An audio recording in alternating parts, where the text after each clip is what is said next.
Au café, des litres de café qui m'accompagnent toute la journée. Un café très léger, mais je dois en boire au moins 2 litres par jour. Oh, l'imprévu tout le temps. Mais la routine obligatoirement, puisque l'écriture c'est un rendez-vous avec sa table de travail, avec son sujet. Mais l'imprévu c'est ce qu'on recherche dans l'écriture, bien sûr. C'est ce que j'expliquais aux enfants cet après-midi et ce matin aussi. On croit savoir construire son histoire, on sait où ça commence et où ça se termine. Parfois c'est l'histoire qui vous prend par la main, qui vous emmène dans des chemins imprévus. Ou solitaire. Solitaire, et j'ai appris la sociabilité, oui. Mais je m'accommode bien de la solitude. J'aime me créer ma bulle de travail, de musique, de concentration. Euh, Certains de mes amis et collègues aiment travailler au café, environnés par le bruit et le mouvement. Moi, j'ai besoin de cette solitude et de la sérénité. Je choisis mes moments de sociabilité, oui. Oh ben, je pense que l'écriture scénaristique, c'est avant tout un travail intellectuel, il faut bien le dire.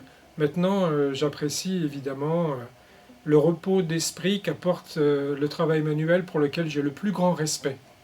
Savoir faire une chose bien avec ses mains, c'est aussi difficile que penser une chose bien avec son esprit. Il faut avoir dans les deux cas le goût des choses bien faites. Oh ben, ma foi, les deux, hein. Mais autre chose aussi, hein, mais bien sûr, burger et pizza.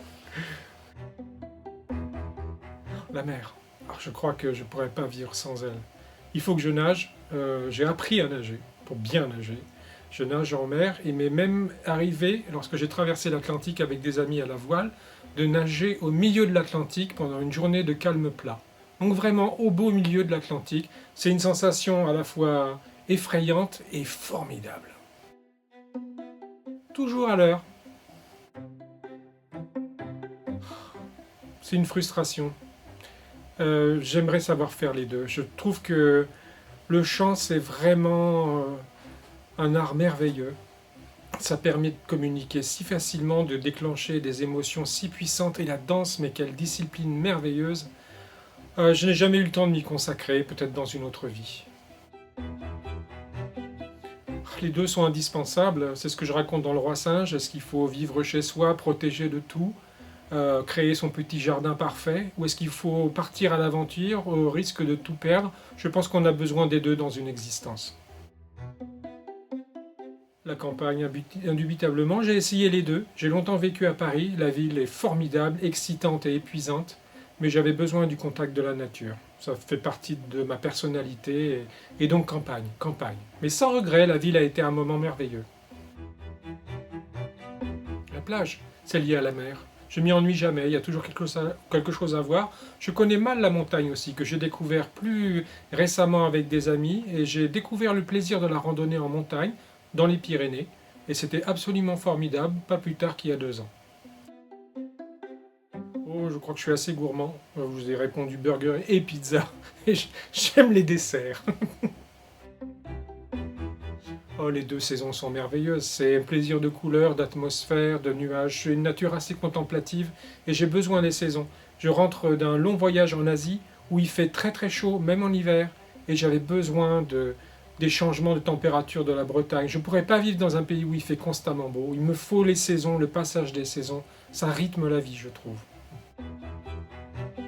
Oh, les deux, encore une fois, pardon de ne pas choisir, mais les séries aujourd'hui se sont développées, proposent une manière de raconter les histoires où on a le temps d'approfondir, c'est formidable. Ça a permis l'émergence de nombreux talents de scénaristes également. Et les films, j'y reviens toujours, on a besoin des deux manières de raconter les histoires. Et je fais quelquefois, je transforme souvent les romans en bande dessinée. J'ai besoin des deux, encore une fois. Je ne m'interdis aucun plaisir, pourquoi renoncer à l'un et à l'autre? Aujourd'hui, la bande dessinée s'est emparée de tellement de sujets passionnants et elle le fait si bien. Des romans me nourrissent. En fait, je lis tout le temps les deux. Je dois avoir sur ma table de chevet 4 ou 5 livres que je lis en même temps. Et la bande dessinée, j'y reviens toujours, bien sûr. Ni l'un ni l'autre. Je joue pas assez aux jeux de société avec mes enfants qui m'essayent de m'y inviter. J'ai beaucoup joué étant enfant, je n'y joue plus, je ne sais pas pourquoi. Et les jeux vidéo, je reconnais l'extraordinaire habileté, mais c'est quelque chose dont je me méfie. Parce que c'est très bien fait, c'est très bien raconté, c'est trop bien fait, trop bien raconté. Ça m'absorbe tellement qu'on ne voit plus le temps passer. Et c'est trop de temps consacré à un art vraiment de haute qualité.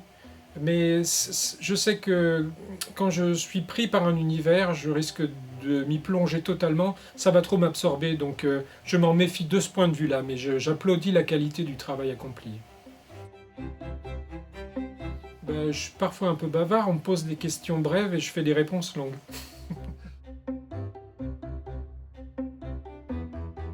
Ouais, elles sont multiples. J'ai une grande curiosité, je pense qu'il faut l'être quand on est scénariste, et j'écoute toutes sortes de musiques. Mais vraiment, en ce moment, je travaille sur la suite des Otori, et j'écoute du Jokundo, qui est une forme de folklore japonais un peu étrange, et aussi assez amusant pour une oreille occidentale. J'écoute de la musique classique, je peux très bien travailler sur du AC/DC. J'aime tout, je me nourris de romans, de bandes dessinées, de reportages, je lis la presse, je regarde la télévision, films, tout, théâtre. Je veux être curieux de tout parce que c'est dans cette multiplicité des moyens d'expression que je trouve mon inspiration. Donc je ne me refuse rien autant que je puisse me l'offrir.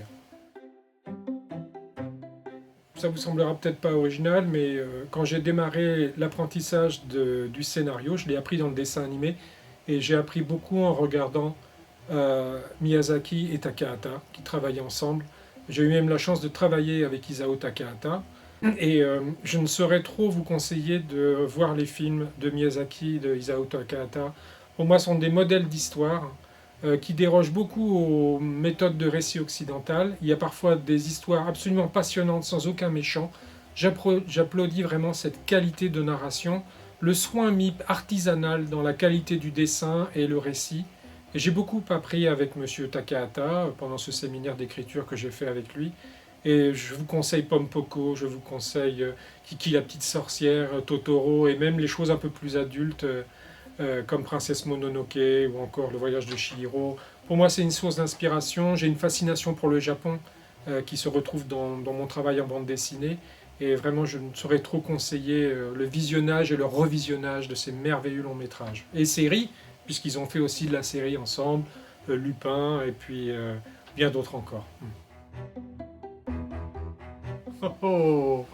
Ma foi, alors, ce ne sera pas pour les enfants parce que là, je termine les séries en cours comme celle du Roi Singe, dont j'ai le plaisir de parler ici, et également de Ichi et les yokai. Mais là, je prépare l'adaptation d'un beau récit de course et d'aventure maritime qui est La longue route de Bernard Moitessier, marin qui est enterré au Bonneau, pas très loin d'ici, et qui est un des premiers marins à avoir accompli le tour du monde à la voile en solitaire et sans escale. Et c'est une histoire extraordinaire, un très beau récit d'aventure. C'est un des premiers textes sur l'écologie également. Et ce marin extraordinaire était en train de gagner cette course. Et puis il s'est dit, alors qu'il était en train de remonter vers l'Angleterre pour finir son parcours, il s'est dit au diable cette course, je suis si bien en mer avec mon bateau, je refais un tour. Et il repart à nouveau pour un deuxième tour du monde. Et c'est vraiment une très belle histoire, c'est un personnage très attachant. Et c'est quelqu'un qui a appris à naviguer et qui a grandi en Asie. Donc je retrouve des passions que j'ai pour la mer, pour la voile et aussi pour l'Asie. Donc ce sera le prochain livre à paraître chez Gallimard, je pense l'année prochaine. Et c'est dessiné par un ami, Youn Lockhart, qui est lorientais. Voilà.